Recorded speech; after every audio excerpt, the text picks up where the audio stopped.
Hi everybody, welcome to this unboxing of the Ford Transit UK Police kit by Italeri in 1/24th scale.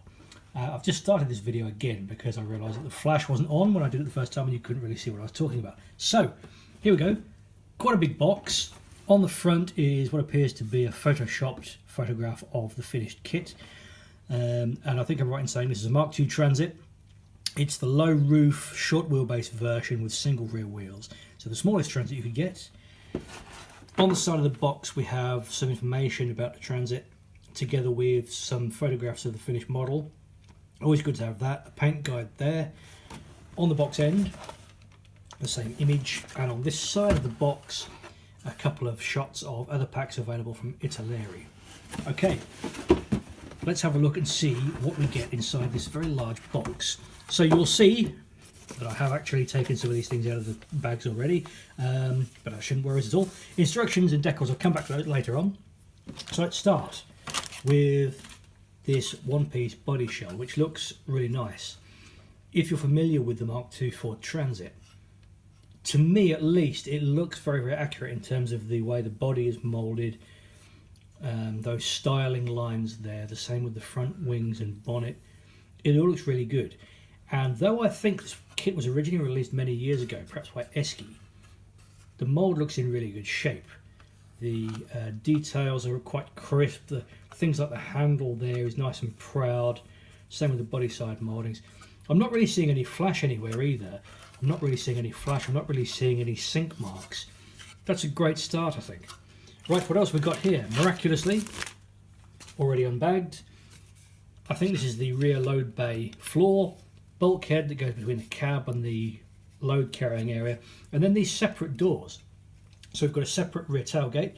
This recreates the top hinged rear tailgate that you'd get on a low roof Transit, and then the front doors as well, which appear to be opening doors at the front. That's quite a nice touch. All right, looking good so far. What's up next? A bag of vinyl tyres, and let's see what they've given us. Nice looking tyres actually. Nice looking tread pattern on there. Sidewall detail as well, telling us that they are Pirelli Cinturato tyres. Good to have that sidewall detail. Great. Okay, what else? Everything else is in this one large poly bag. So let's see what's in here. And it is, wrestle it out of the box, wrestle it out of the bag rather. Okay, a one-piece base plate with chassis detail moulded in, and I think those are the front inner wings or wheel wells moulded in there. Steering wheel, I think probably, okay, yes, exhaust and silencer there, side mirrors, separate windscreen wipers, that's a nice touch. A few pieces there for steering components, I think. It looks like it might actually have posable steering, judging by this, which would be nice if we have. What else? We've got interior trim panels for those doors that we saw, front bumper, rear quarter bumpers, grille, and headlamp apertures there. What's that? Probably part of the fuel tank. That appears to be an interior front bulkhead with dashboard.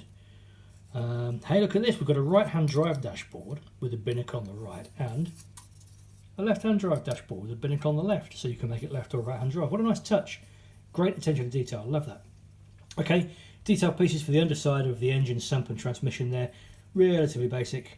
That appears to be a front spoiler. Okay, those are the steel wheels there. We've got a set of wheel trims to go on those as well. And what else have we got then? Okay, that's okay. I think that's probably, is that front leaf sprung suspension with the front axle? Yeah, it must be, because that's the rear axle and differential leaf springs there. Alrighty, and yeah, okay, you have driving seat there, and then okay, yes, it's a dual passenger seat there as well, typical for a transit van. And then we've got the glazing, which I'm going to leave in its bag for the time being. Front windscreen there. Window or glazing there for the tailgate. Seems to be two different ones. I'm not too sure why that would be. Side door window glazing, and then lamp glasses as well. So separate lamp glasses. Even on a kit this age, good to see. Okay, what else have we got? Let's have a look at the decals. So we've got a set of police decals, police control. We've got the what we used to call the jam sandwich markings there for the sort of high reflective police stripes. Some checkers there. Some reasonably realistic UK number plates. B being I think 1984. And then we've got police force emblems, which are probably one of the most interesting aspects of that decal sheet. Can't make them all out straight away. I can see Sussex there, Kent there. Okay, those could be of interest to people making other police vehicles as well. Right, great. And then we have this instruction booklet, which has general information about the Transit on the front. And then opening it up, what have we got? We've got parts diagram, good. So paint guide here. And then we're straight in, putting together the axles with the wheels, attaching those to the base plate, together with the other sort of base details. They go on, the doors go together, and then the bulkhead glazing goes in, rear load area goes into the base, and then it's time to make up the seats and seat frames. They go onto the base, the dash goes together, left or right hand drive, whatever you prefer. That fits inside the cab and the body shell. And then the chassis, base, body all go together. Bumpers go on, windscreen goes in, doors go on. The doors seem to just sort of snap in place, so I'm not sure how well they would go together, but time will tell. And then it's time for the final trim assembly, grille, lights, etc. And then we have decal placement in the form of these black and white photographs of the finished model, which is pretty helpful as well. And that wraps it up. Okay, looking pretty good there. The kit seems to have survived well after all these years. It is relatively simple. I paid £30 for this, which is, I don't know what that is in dollars, $38, $40. It seems like a lot of money, but then at the same time, it's cheaper than they were going for on eBay and the like. Whether or not you think it's worth £30 is entirely up to you. I know there are lots of old Ford fans out there who probably would think it's worth spending and getting the kit. I'm sure there are lots of conversion opportunities as well. You could make it high roof, long wheelbase. You could make it into a beaver tail car transporter. All sorts of things you could do if you wanted to.